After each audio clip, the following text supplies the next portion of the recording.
Our second reading today from the letter to the Hebrews contains that very famous reflection on faith.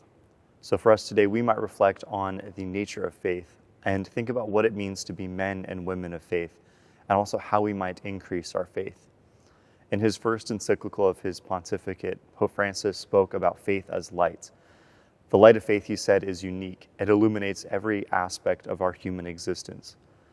Our author to the letter to the Hebrews mentions Abraham as one who, with the light of faith, saw a promise of fulfillment when God promised to make of him a great nation. Jesus also gives us in the gospel a parable of two servants, one who with his eyes of faith knows that even if his master is delayed, he wants to be caught doing his master's will. And then on the other hand, a wicked servant who without eyes of faith takes advantage of his master's delay and his absence to become a tyrant and do whatever he wants, even at the expense of his fellow servants. The eyes of faith trust that God is present and working even when it seems like he is not.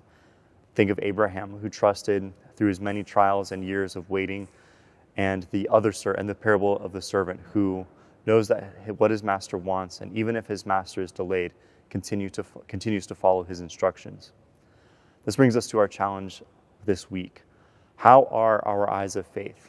Do we believe in the promises of Christ? Do we find ourselves doing his will joyfully? Or do we, thinking that since he has been delayed in showing up in my life, that I am now free to do whatever it is that I want? So we pray this week that God give us that grace to see the world with the light of faith, with eyes that trust that he is working, even if on the surface it seems like he has been delayed.